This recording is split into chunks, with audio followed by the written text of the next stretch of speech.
Ligados Integrados. Realização Canal Rural. Oferecimento Seara. Surpreenda-se com Seara.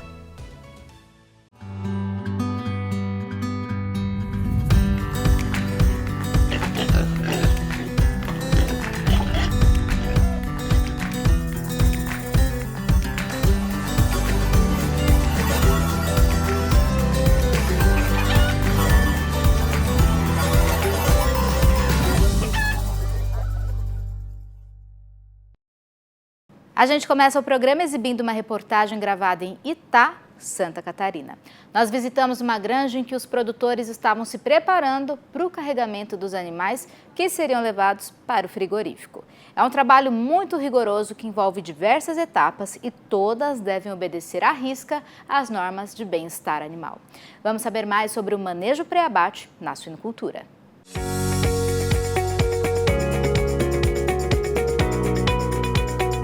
No ciclo produtivo, em cada fase da vida dos suínos, seja no desmame, creche ou terminação, o animal deve ser bem cuidado. Aqui, na fase de terminação, mantendo o ambiente bom para ele, com uma temperatura ideal, um ambiente arejado, ventilado, com uma limpeza considerada ideal, sem pó, sem casca, e com as correntes, que é a parte do enriquecimento, que é onde o animal vai se desestressar, propriamente dito, para ficar à vontade dentro do período que ele vai ficar aqui dentro da granja. Nessa fase, os animais ficam na granja cerca de 100 dias e o manejo pré-abate tem início uma semana antes, com a preparação do lote. Nós observando os animais, quais irão para o abate, realizando a seleção que a gente propriamente dita. Então a gente começa uma semana já com lavagem dos animais, lavagem das baias, organizando quais nós vamos carregar primeiro, quais nós vamos carregar por último. Então aqui nas granjas de terminação a gente tem várias etapas que a gente tem que cumprir para ter exatidão no final. Uma das primeiras etapas é a contagem dos animais, a segunda etapa a gente sempre faz a seleção dos animais. É o que o Cleiton faz. Primeiramente eu classifico eles, machos e fêmeas, depois eu conto eles todos e faço a limpeza deles. Os animais têm que estar, todos eles, sanitariamente bens, não pode estar com nenhum problema de claudicação, o animal não pode estar manco, nem nada. A contagem dos animais é realizada através de uma lona, mas o produtor não consegue fazer sozinho. O produtor sempre utiliza bem mais pessoas, não só uma pessoa, para realizar a contagem dos animais. Olhar a seleção também é um passo muito importante. A gente tem que escolher quais animais são viáveis para levar para o abate. Então tem que fazer todo esse procedimento de seleção, o produtor junto com mais alguém, para não ocorrer nenhum problema. Nessa granja, os suínos estão com 92 dias na terminação. Falta uma semana para o carregamento. E o Cleiton já está na preparação. A limpeza, na verdade, no final, se eles estão muito sujos, um negocinho, a gente lava com a bomba. Então os animais precisam ser limpos para facilitar o manejo aqui na hora do carregamento e também ajuda num processo interno da fábrica, que é a lavagem antes de ocorrer o abate. O jejum dos animais é uma das últimas etapas. Apesar da água ser garantida até o momento do embarque, a ração é suspensa 4 horas antes do carregamento. O jejum precisa ser feito pelo motivo que a gente tem que atingir as normas de bem-estar. Então, uma das normas de bem-estar é a retirada de ração para o transporte do animal. A última etapa no produtor é o carregamento. Os animais devem ser conduzidos para o local de embarque, sem estresse e com tranquilidade.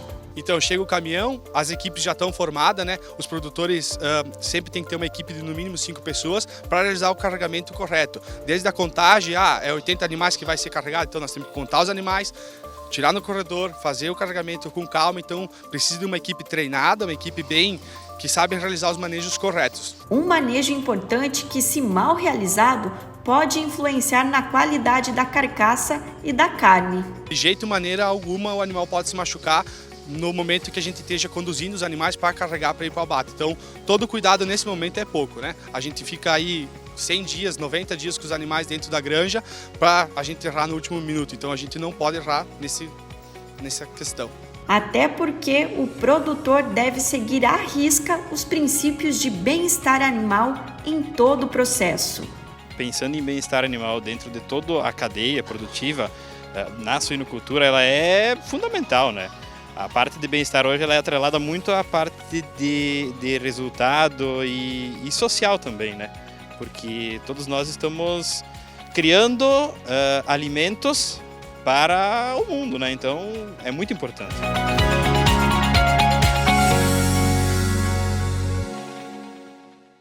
Para você rever essa e outras reportagens aqui do Ligados Integrados, é só você acessar o nosso canal no YouTube, youtube.com/Ligados Integrados. Fica tudo disponível por lá para você ver, rever e compartilhar com outros produtores e produtoras pelo Brasil. Aproveita, se inscreve, que aí você não vai perder nada. Depois do intervalo, vamos até o Vale do Itajaí, no centro de Santa Catarina. A gente vai conferir uma história de sucessão familiar em que as gerações se uniram para expandir os negócios e ampliar a produção. É daqui a pouquinho, nós voltamos já.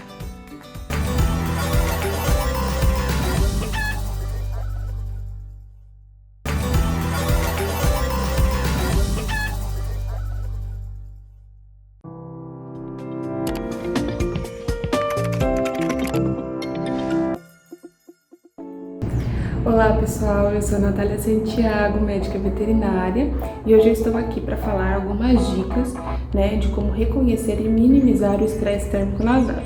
Dica número 1, vamos falar sobre densidade.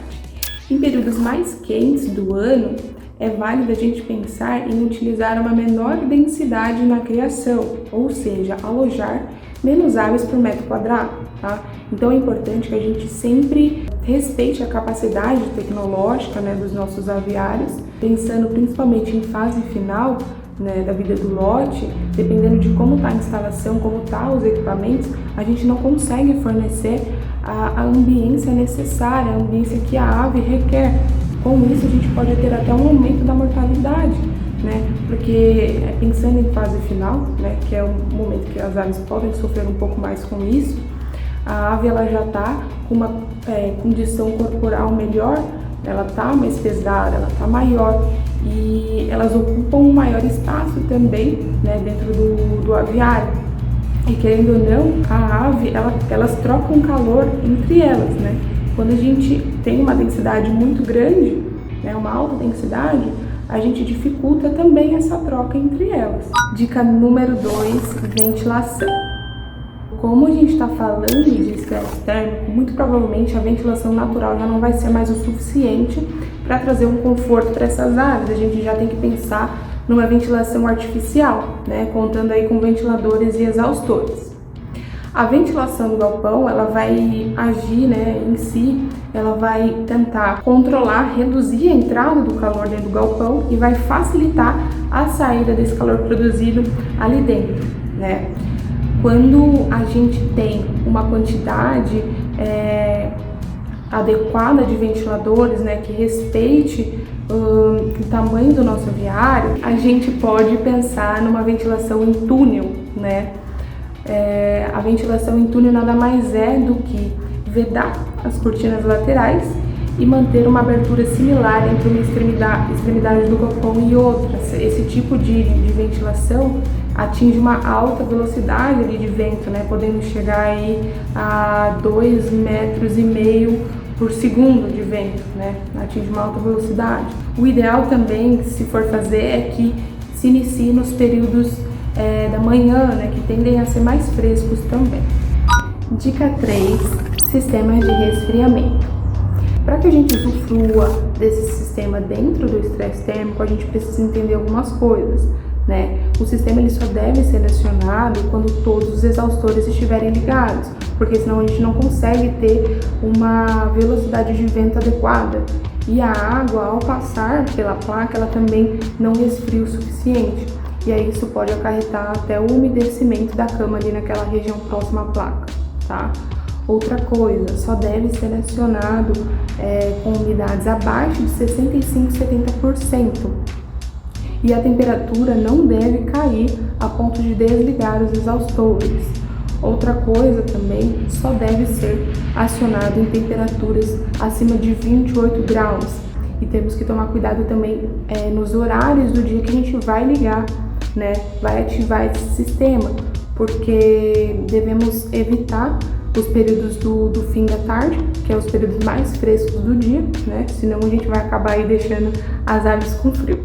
Em aviários convencionais, a gente pode pensar na utilização da nebulização mais a ventilação forçada. Então, se, por exemplo, a gente utiliza a nebulização por longos períodos sem a ventilação, sem uma ventilação adequada, a gente está jogando mais umidade para aquela ave, né? Então, a gente acaba atrapalhando essa troca de calor com o ambiente, né? E isso pode até levar a um aumento da mortalidade. Bom, por último, mas não menos importante, nós vamos falar sobre a água. Então ela deve estar sempre limpa, fresca e clorada, numa temperatura entre 18 e 22 graus. Só para conhecimento de vocês, foi visto que a água em temperaturas acima de 26,7 graus já há uma redução do consumo, né, por essas aves. Então, nos períodos mais quentes, é válido a realização de flushings com mais frequências, né, no dia. A gente tem que se atentar também à vazão dessa água, para quem tem micro, se não tem ar nesses bicos, para quem tem bebedouros pendulares, como está a lâmina de água, né, como está a disponibilidade dessa água para essa ave. Além disso, a gente tem que pensar também onde está localizada a fonte de água para o consumo dessas aves. Está com tampa? Está coberta por sombra, né? A tubulação que vai da fonte até a granja está enterrada no mínimo 40 centímetros de profundidade. Tudo isso ajuda a gente a manter uma boa temperatura da água, né? Bom, eu vou ficando por aqui, espero que tenha ajudado vocês de alguma forma. Dicas técnicas especializadas vocês só encontram aqui no Ligados e Integrados. E é isso aí, muito obrigada, tchau, tchau.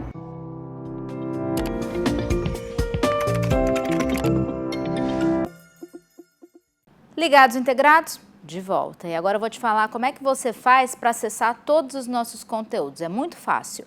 Pega o seu celular, ativa a câmera dele como se você fosse tirar uma foto, direciona para o QR Code que está aparecendo aí no cantinho da sua tela. E é só isso, você já vai ter acesso a um link que automaticamente vai te levar para o nosso site e também para as nossas redes sociais. E aí você também pode enviar vídeos e mensagens para a gente pelo nosso WhatsApp.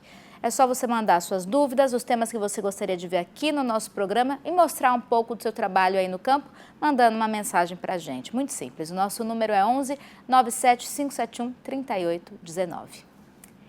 E agora a gente vai conhecer uma história de sucessão familiar na avicultura. Os Forlim vivem no Vale do Itajaí, em Santa Catarina, e compartilham os desafios e também as conquistas de quem dedica a vida à produção de alimentos. Juntos, expandiram e modernizaram os negócios. Vamos ver na reportagem?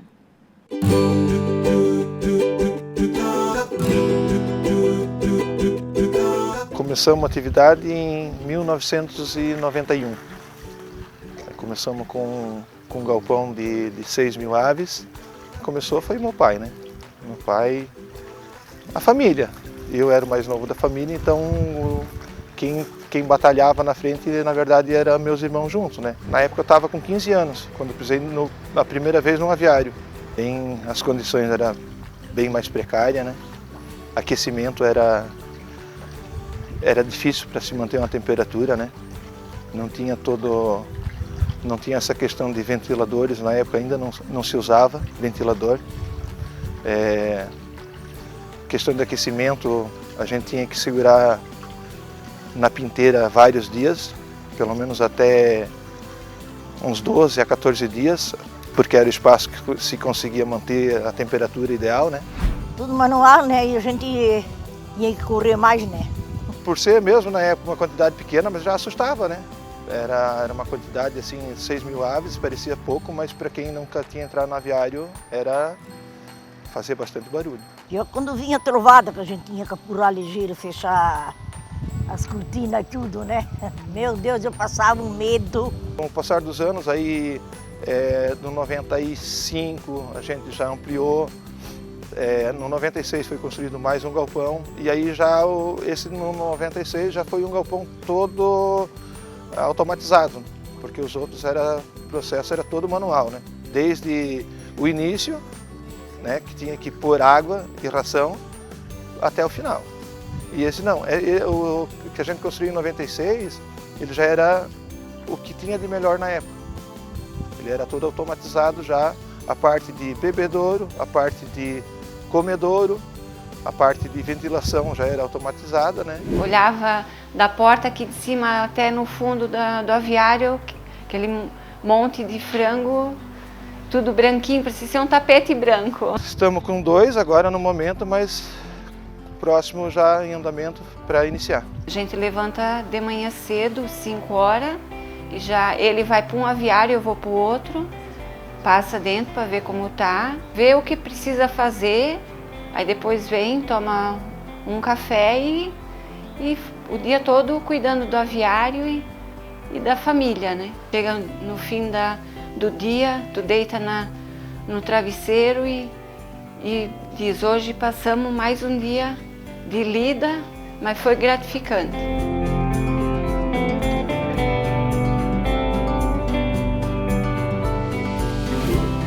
Foi em 2018. Ele era uma pessoa que gostava de trabalhar, não perdia tempo, acordava, ia para o aviário, o primeiro serviço era ele, passava no aviário.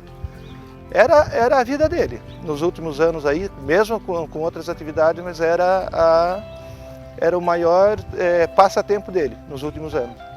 Pensar por ele, tem que pensar por neto que eu perdi também. Nada é fácil.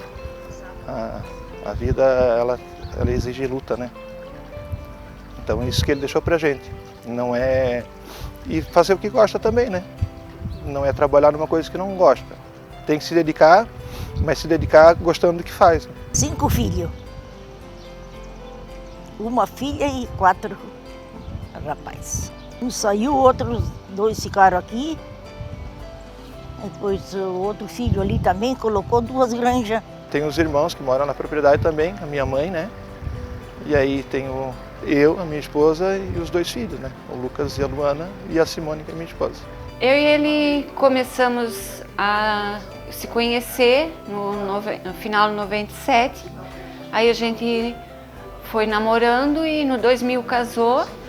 E desde essa época, já antes de casar, já ajudava ele nos aviários. É uma família, né? Uma rotina.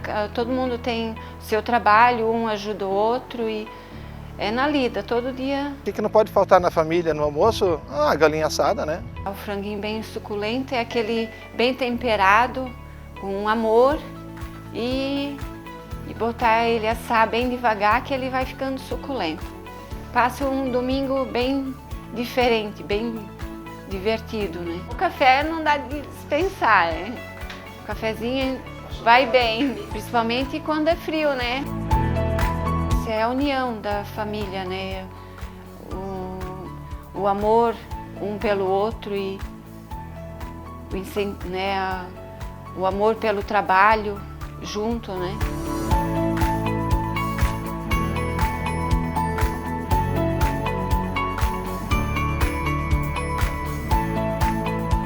É complicado ser agricultor. Tem os dias ruins, mas tem os dias bons, né? Então a mensagem que eu digo assim é se dedicar. Se dedicar que o resultado, nem sempre, mas na maioria das vezes acontece. O resultado no final do lote pode ter certeza que é bom. É uma alegria e o sustento da família, né? A gente incentiva a família, os filhos, para ver se eles continuam na avicultura, né? A lida do avicultor, no dia a dia, mesmo com as dificuldades, mas no fim do lote, quando tu vê o resultado vir, é gratificante, é emocionante tu estar ali com a família junto, reunida, na luta, né, no dia a dia, mas no fim do resultado do mês aí tu fica bem animada.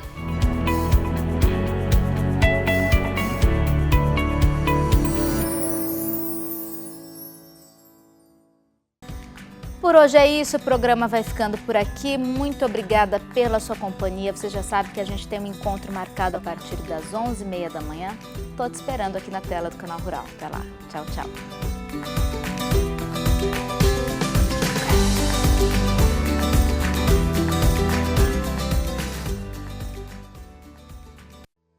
Ligados Integrados. Realização Canal Rural. Oferecimento Seara. Surpreenda-se com Seara.